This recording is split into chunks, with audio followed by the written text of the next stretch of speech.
Hello students, आज हम कक्षा 12वीं की पाठ्य पुस्तक आरोह का गद्य खंड का यूनिट 14 पहलवान की ढोलक ये पढ़ने जा रहे हैं। पाठ को शुरू करने से पहले हम लोग उसके जो लेखक हैं फणीश्वर नाथ रेणु, उनके बारे में कुछ जानकारी ले लें। फणीश्वर नाथ रेणु का जन्म 4 मार्च 1921 को ओराही हिंगना, जगह का नाम है ओराही हिंगना, जिसका जिला है पूर्णिया, जो उस समय उस जिले का नाम था। अब उस जिले को अररिया नाम से जाना जाता है, जो कि बिहार में स्थित है। इनकी प्रमुख रचनाएं हैं मेला, आंचल, परती परिकथा, दीर्घतपा, जुलूस, कितने चौराहे, ये इनके मुख्य उपन्यास है। ठुमरी, अगिनखोर, आदिम रात्रि की महक, एक श्रावणी दोपहरी की धूप, ये इनकी कहानी संग्रह है। ऋण जल धन जल, वन तुलसी की गंध, श्रुत अश्रुत पूर्व, ये इनके मुख्य संस्मरण है। नेपाली क्रांति कथा, ये इनका रिपोर्टाज है। यहीं पर आपको बता दूं थोड़ा सा रिपोर्टाज किसे कहते हैं।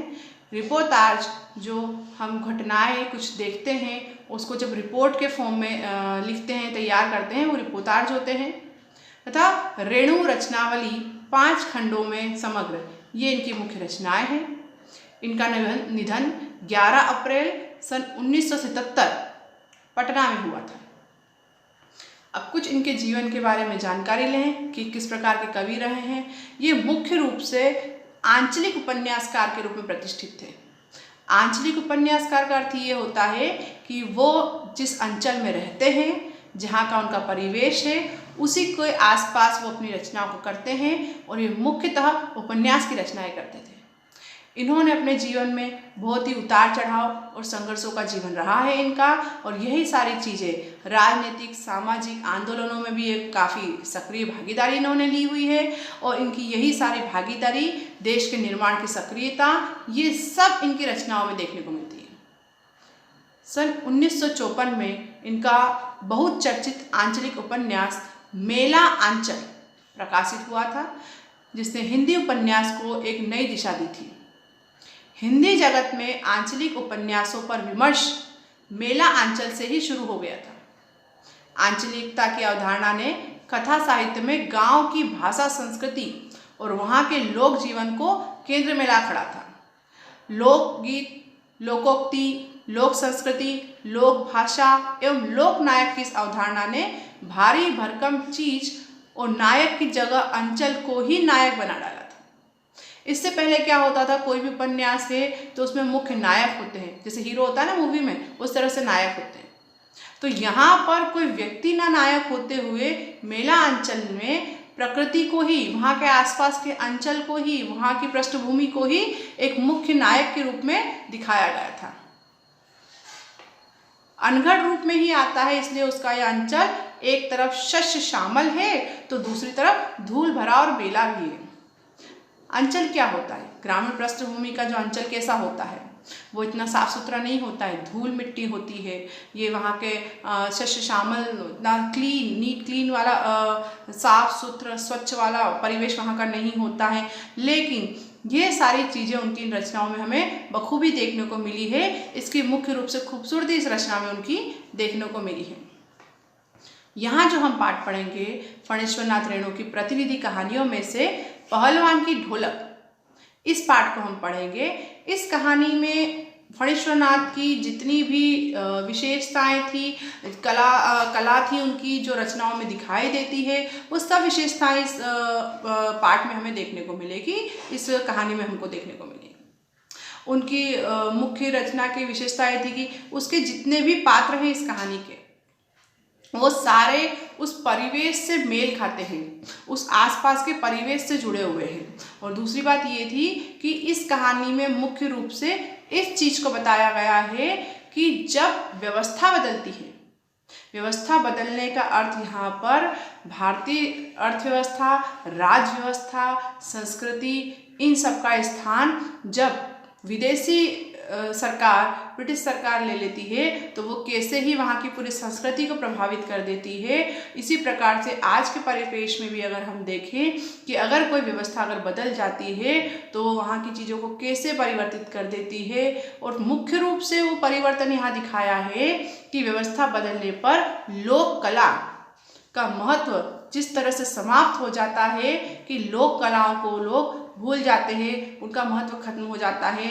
इस तरह के परिवर्तन के परिवेश के बाद भी ये बताने की कोशिश करी है कि लोक कला कितनी महत्वपूर्ण है, लोक कलाकार कितने महत्वपूर्ण हैं। अब इन सारी जानकारियों के साथ हम इस पाठ को यहाँ शुरू करते हैं। पाठ का नाम है पहलवान की ढोलक। नाम पहलवान आप जानते हैं सही, पहलवान क्या होता है? एक हष्ट पुष्ट सा व्यक्ति जो पहलवानी करता हो, अखाड़े लड़ता हो, ऐसा हमारे मन में आता है। तो बिल्कुल पहलवान है। और उसकी ढोलक मतलब शायद कोई पहलवान होगा जो कि ढोलक बजाता होगा। अब हम कहानी को पढ़ेंगे तो हमें पता चलेगा पहलवान कौन है, वो ढोलक क्यों बजाता है। पहलवान का काम तो होता है पहलवानी करना, तो वो क्यों ढोलक बजाता है और क्यों उसे पहलवान कहा जाता है, ये सब इस कहानी में जानेंगे। कहानी शुरू करते हैं हम। जाड़े का दिन, अमावस्या की रात, ठंडी और काली। जाड़े का मतलब होता है सर्दियाँ, ठंड का मौसम। तो ठंड के मौसम में अमावस की रात थी, वो बहुत ही ठंडी और काली थी। तो सर्दी का मौसम होने के कारण रात ठंडी थी और अमावस्या के दिन रात कैसी होती है? काली। इसका क्या कारण होता है? अमावस के दिन चंद्रमा नहीं नजर आता है। अब चंद्रमा नहीं दिखता तो अंधेरा अंधेरा रहता है सभी दूर में। मलेरिया और हैजे से पीड़ित गांव भयार्त शिशु की तरह थर थर कांप रहा था। जिस गांव की पृष्ठभूमि, जिस अंचल की पृष्ठभूमि के बारे में यहाँ बताया जा रहा है, उसमें ये बताया जा रहा है कि वहाँ मलेरिया और हैजे जैसी भयानक घातक बीमारियाँ फैली हुई हैं। अब ये बीमारियाँ आज के परिप्रेक्ष्य में अगर हम देखें तो इतनी घातक और भयानक नहीं है। क्यों? क्योंकि आज हमें उसका इलाज है, हमारे पास उसकी दवाएं हैं। लेकिन उस समय इनका ना इलाज था ना दवाएं थी। जैसे आज हमारे यहाँ चारों तरफ कोरोना फैला हुआ है, हम उससे इतने डरे हुए हैं। तो वो बीमारी क्यों हम डर रहे हैं? हम बीमारी से नहीं डर रहे, हम इस बात से डर रहे हैं कि उसका इलाज और दवाएं उपलब्ध नहीं है। इसी प्रकार से उस समय हैजा और मलेरिया की दवाएं नहीं थी, जिस कारण ये बहुत भयानक बीमारियां थी। और इस बीमारी से पीड़ित जो गांव के लोग हैं वो भयार्त शिशु की तरह कांप रहे हैं। भयार्त शिशु मतलब जो बच्चा डरा हुआ सा रहता है, सहमा सहमा सा रहता है, तो वो कैसे डर से कांपता है, जैसे किसी चीज़ से डर जाए बच्चा। तो इसी प्रकार से गांव वाले कांप रहे हैं। पुरानी और उजड़ी बांस, फूस और झोपड़ियों में अंधकार और सन्नाटे का सम्मिलित साम्राज्य, अंधेरा और निस्तब्धता। कैसी वहां की झोपड़ियां हैं? पुरानी और उजड़ी हुई बांस की है। बांस फूल की बनी हुई बांस और फूस की बनी हुई झोपड़ियां हैं। बांस आप समझते हैं, फूस जो घास होती है सूखी हुई वो फूस होती है। उससे जो झोपड़ियां बनी हुई है वो वैसे ही पुरानी हो गई है और उजड़ गई है। उन झोपड़ियों में गहरा सन्नाटा है, अंधकार है। क्यों? रात का समय है तो सन्नाटा तो होगा, और रात का समय है, अमावस की रात है, तो अंधकार भी होगा। यहाँ पर अंधेरा और निस्तब्धता है। अंधेरे का मतलब आप समझते हैं अंधेरा जहाँ कुछ दिखाई ना दे। निस्तब्ध का मतलब होता है जहाँ चीज़ें रुकी और ठहरी सी नजर आए, जहाँ कुछ चहल पहल ना दिखे, बिल्कुल ठहरा हुआ सा हमें दिखे सब। अंधेरी रात चुपचाप आंसू बहा रही थी। निस्तब्धता करुण सिसकियों और आहों को बलपूर्वक अपने हृदय में ही दबाने की चेष्टा कर रही थी। रात कैसी थी? बहुत अंधेरी थी और बिल्कुल चुपचाप आंसू बहाने का मतलब ये था कि जब कोई व्यक्ति डरा हुआ सा रहता है तो वो सबसे छुप के रोता है, वो सबके सामने नहीं रोता। इसी तरह से यहाँ का जो सन्नाटा है मतलब जो दुख है, क्योंकि निस्तब्धता करुण सिसकियों, निस्तब्धता मतलब जो सन्नाटा है वो करुण सिसकियों का मतलब होता है रोना। और वो रोना कैसा है? दुखी के कारण रोना है, दुख के कारण रोना है, वो करुण सिसकियाँ हैं। तो वो जो रोना आ रहा है दुख के कारण, और आहों को बलपूर्वक अपने हृदय में ही दबाने की चेष्टा कर रही थी। आह, जब कोई व्यक्ति रोता है तो आहें भरता ना, बच्चे कैसे आंखें भरते टसकियाँ लेते हुए, तो इस तरह से ही वो अपने दुख को छुपाने की कोशिश कर रही थी। आकाश में तारे चमक रहे थे, पृथ्वी पर कहीं प्रकाश का नाम नहीं था। आकाश में तो तारे थे, अमावस की रात को चंद्रमा नहीं दिखाई देता है, आकाश में तारे होते हैं, लेकिन उन तारों का प्रकाश पृथ्वी तक तो नहीं आता। आकाश से टूटकर यदि कोई भावुक तारा पृथ्वी पर जाना भी चाहता तो उसकी ज्योति और शक्ति रास्ते में ही शेष हो जाती थी और अन्य तारे उसकी भावुकता और असफलता पर खिलखिलाकर हंस पड़ते थे। जैसे कि इतने दुख में अगर कोई व्यक्ति अपनी मदद करने आए, जैसे कि तारे को इस समय ऐसा बोला गया है कि इस अंधेरे से बचाने में और मदद करने में वो तारे ही सहायता आपकी कर सकते थे, उस संदेश को देते हुए कि ऐसे दुख में अगर कोई आपकी सहायता करने आए तो या तो व्यक्ति बहुत दूर है तो उसकी पहुंच आप तक नहीं है, और अगर वो कोशिश भी करता है आप तक पहुंचने के लिए तो वो पूरी तरह से आप तक पहुंच नहीं पाता है। इसी तरह का से एक उदाहरण देते हुए बताया है तारे को कि तारे इस समय आपके यहाँ प्रकाश पहुंचाने की कोशिश कर रहे हैं, प्रकाश पहुंचाने के रूप में मदद करना चाहते हैं, लेकिन अगर ये सब लोग तो ऐसा करेंगे नहीं, एक उसमें से कोई हिम्मत करता है कि भैया मदद के रूप में अपना प्रकाश वहाँ पहुँचाऊँ धरती तक, तो वो रास्ते में ही रुक जाता है और उसकी असफलता को देखते हुए दूसरे सब उस पर क्या करेंगे, हंसेंगे और वो फिर आगे बढ़ेंगे ही नहीं मदद के लिए।